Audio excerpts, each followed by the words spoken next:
Welcome to Mathu's Embroidery and Crafts. இந்த வீடியோவில் boat neck ப்ளவுஸுக்கு எப்படி எம்ப்ராய்டரி ஸ்டிச் பண்ணியிருக்கோம் அப்படிங்கிறத பார்க்க போகிறோம். அதுக்கு ஒரு ரவுண்ட் மோட்டிவ் டிசைன் எடுத்து டிசைன் பண்ணிக்கிட்டு இருக்கேன். இப்போ இதில் சில்க் த்ரெட் டபுள் த்ரெட் எடுத்து சாட்டின் ஸ்டிச் பண்ணிகிட்டு இருக்கேன். இந்த சாட்டின் ஸ்டிச் கொஞ்சம் எம்போஸ்டாக ரேஸ்டாக எனக்கு வேணும் அப்படிங்கிறனால பைப்பிங் த்ரெட் நம்பர் 18 கொடுத்து அது ஆல்ரெடி ஜிக்ஸாக் ஸ்டிச் போட்டு ஸ்டிச் பண்ணியிருக்கேன். அதுக்கு மேலே தான் இப்போ சாட்டின் ஸ்டிச் இந்த மாதிரி சில்க் த்ரெட் யூஸ் பண்ணி ஸ்டிச் பண்ணிக்கிட்டு இருக்கிறத பார்க்குறீங்க. சில்க் த்ரெட் யூஸ் பண்ணும்போது எப்பயுமே டபுள் த்ரெட் யூஸ் பண்ணுங்கள். அப்போ தான் உங்களுக்கு ஃபினிஷிங் நீட்டாக இருக்கும்.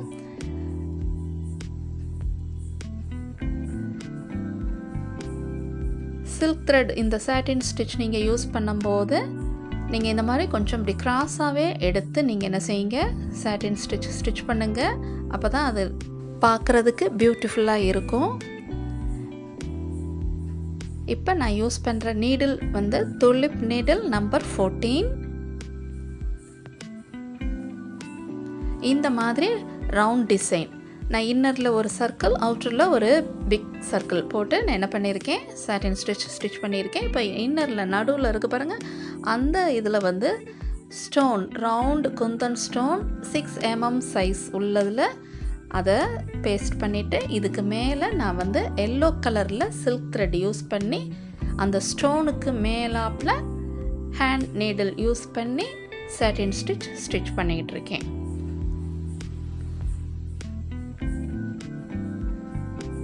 இந்த சாட்டின் ஸ்டிச் நம்ம ஸ்டோன் இல்லாமல் நம்ம போடும்போது நமக்கு ஃப்ளாட்டாக இருக்கும். இப்போ இந்த மாதிரி ரவுண்ட் மோட்டிஃப் இந்த மாதிரி டிசைன்ஸுக்கு எல்லாமே நம்ம என்ன பண்ணிக்கிடலாம், நடுவில் ஸ்டோனை நம்ம ஃபிக்ஸ் பண்ணிவிட்டு அதுக்கப்புறம் நம்ம இந்த மாதிரி சில்க் த்ரெட் யூஸ் பண்ணி இந்த ஸ்டிச் பண்ணிட்டோம் அப்படின்னோம்னா நல்லா எம்போஸ்டாக இருக்கும். அந்த சென்டர் டிசைன் சில்க் த்ரெட் எடுக்கிறது எப்பயுமே 8 த்ரெட், அதை டபுளாக போடும்போது 16 strands ஆஃப் த்ரெட் நமக்கு கிடச்சிக்கணும். இந்த மாதிரி யூஸ் பண்ணுங்கள், நமக்கு நல்லா கவர்டாகி வந்துடும். இந்த மாதிரி ஃபினிஷிங் கிடைக்கும். இப்போ பார்த்துக்கோங்க, அதை சுற்றி நான் என்னென்னலாம் ஸ்டிச் பண்ணியிருக்கேன்னு பாருங்கள். நார்மல் த்ரெட் ஒர்க்கில் மட்டும்தான் செயின் ஸ்டிச் எல்லாமே போட்டு செயின் ஃபில்லிங் இது எல்லாமே முடிச்சிருக்கோம். வாட்டர் ஃபில்லிங் ஸ்டிச்சஸ் கோல்டு கலரில் ஜரி த்ரெட்டில் யூஸ் பண்ணி செயின் ஸ்டிச் எல்லாமே முடிச்சிருக்கோம் இந்த மாதிரி டிசைன்ஸ்க்கு. இப்போ நான் போடுறது French not yellow colour thread, அதே மாதிரி 8 strands ஆஃப் த்ரெட் டபுளாக போடும்போது 16 strands ஆஃப் த்ரெட் ஆயிரும். அதை நீங்கள் ஃப்ரெஞ்ச் நாட் இந்த மாதிரி ஸ்டிச் பண்ணிக்கிடலாம். இந்த ப்ளவுஸுக்கு ஒன்லி சில்க் த்ரெட் மட்டும்தான் யூஸ் பண்ணி கஸ்டமர் கேட்டிருந்தனால வேறு ஸ்டோன்ஸ் எதுவுமே யூஸ் பண்ணாமல் ஒன்லி சில்க் த்ரெட் மட்டும்தான் யூஸ் பண்ணியிருக்கோம். இந்த ஃப்ரெஞ்ச் நாட் நம்ம ஸ்டிச் பண்ணும்போது நீடிலில் நம்ம 2 times நம்ம சுற்றி நம்ம இந்த மாதிரி போட்டோம்னா நமக்கு ஒரு பிக் சைஸாக அந்த நாட் கிடைக்கும். இது நீங்கள் உங்களுக்கு ரொம்ப பெருசாக வேண்டாம், ஸ்மால் சைஸாக இருக்கட்டும் அப்படின்னு நினச்சிங்கன்னா 1 time மட்டும் நம்ம சுற்றியும் போட்டுக்கிடலாம். 2 time இந்த மாதிரி நீடில் இன்சர்ட் பண்ணிவிட்டு நூலை நீங்கள் மேலாப்பில் இப்படி பிடிச்சிட்டு அடியில் நீடில் கரெக்டாக எடுங்க. சிக்கல் இல்லாமல் நமக்கு இந்த ஃப்ரெஞ்ச் நாட் போட முடியும்.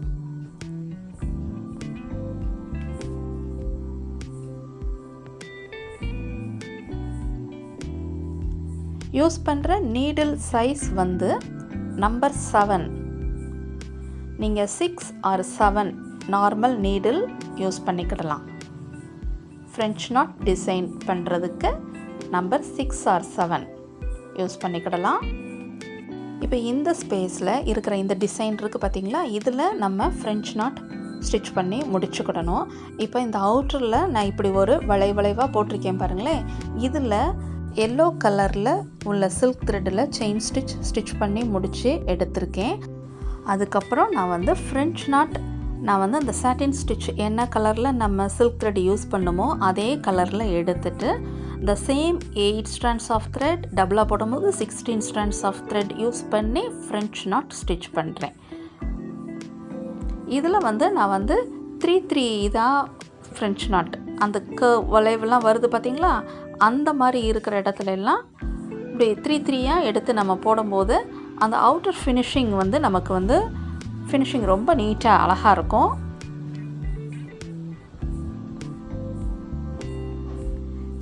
இப்போ நம்ம ஃபுல்லும் கம்ப்ளீட் பண்ணிட்டோம். இந்த மாதிரி நமக்கு டிசைன், ஒரு பெரிய ரவுண்ட் டிசைன் பேக் நெக்கில் செட் பண்ணி இந்த மாதிரி முடிச்சிருக்கோம். பாருங்களேன், அதில் ஃப்ரெஞ்ச் நாட், அடுத்து செயின் ஸ்டிச், அடுத்தது சாட்டின் ஸ்டிச், செயின் ஸ்டிச்சு இந்த மாதிரி டிசைனில், அதுக்கப்புறம் ஒரு கோல்டு ஜரி செயின் ஸ்டிச், அடுத்தது வாட்டர் ஃபில்லிங் ஸ்டிச், நெக்ஸ்ட் வந்து பாருங்கள் ஒரு செயின் ஸ்டிச்சில் அடுத்தது சாட்டின் ஸ்டிச், அடுத்தது அந்த ஃப்ரெஞ்ச் நாட்டுக்குள்ள டிசைன், அடுத்தது ஒரு கோல்டு ஜரி த்ரெட்டில் செயின், அடுத்து ஃப்ளாரில் வந்து செயின் ஃபில்லிங் ஸ்டிச். இந்த செயின் ஃபில்லிங் ஸ்டிச் வந்து புதுசாக பார்க்குறவங்களா இருந்தீங்கன்னா டிஸ்கிரிப்ஷனில் லிங்க் கொடுக்குறேன். செயின் ஃபில்லிங் ஸ்டிச் எப்படி நீங்கள் போடணும் அப்படிங்கிறத அதை பார்த்து செக் பண்ணி கற்றுக்கோங்க.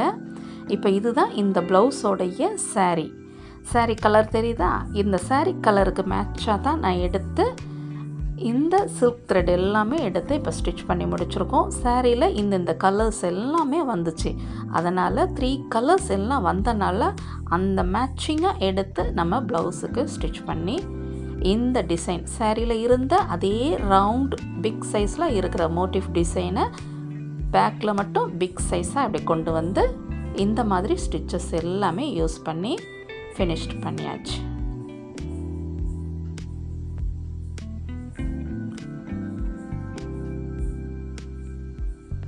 இப்போ நெக்ஸ்ட் வந்து ஸ்லீவுக்கும் நான் அதே டிசைன் தான், அந்த சைஸை மட்டும் கொஞ்சம் சின்னதாக ஆக்கிக்கிட்டேன். பேக்கில் கொஞ்சம் பிக் சைஸ், ஸ்லீவில் உங்களுக்கு ஸ்மால் சைஸ். இப்போ தெரியுதா ஸ்லீவ் வந்து உங்களுக்கு? இந்த ப்ளவுஸை வந்து கஸ்டமரே ஸ்டிச் பண்ணிக்கிட்டாங்க. ப்ளவுஸ் ஸ்டிச் பண்ணதுக்கப்புறம் வீடியோ எடுத்து என்கிட்ட ஷேர் பண்ணிக்கிட்டாங்க. ப்ளவுஸ் ஸ்டிச் பண்ணதுக்கப்புறம் எப்படி நம்மளுடைய எம்ப்ராய்டரி ஒர்க் அந்த போட் நெக் டிசைனில் இருக்குது அப்படிங்கிற வீடியோவை தான் நீங்கள் பார்க்குறீங்க. Thanks to my customer for sharing this video so that I can share your video to my viewers and subscribers. Thank you. இப்போ உங்கள் எல்லாருக்குமே இந்த போட் நெக் ப்ளவுஸ் டிசைன் எப்படி எம்ப்ராய்டரி நம்ம ஸ்டிச் பண்ணியிருக்கோங்கிறது ரொம்ப நல்லாவே புரிஞ்சிருக்கும். டிசைன் ரொம்ப அழகாக இருந்தது. இந்த வீடியோ உங்களுக்கு பிடிச்சிருந்துச்சுன்னா மதுஸ் எம்ப்ராய்டரி அண்ட் கிராஃப்ட்ஸுக்கு சப்ஸ்கிரைப் பண்ணிக்கோங்க, லைக் அண்ட் ஷேர் கொடுத்துக்கோங்க. Thanks for watching.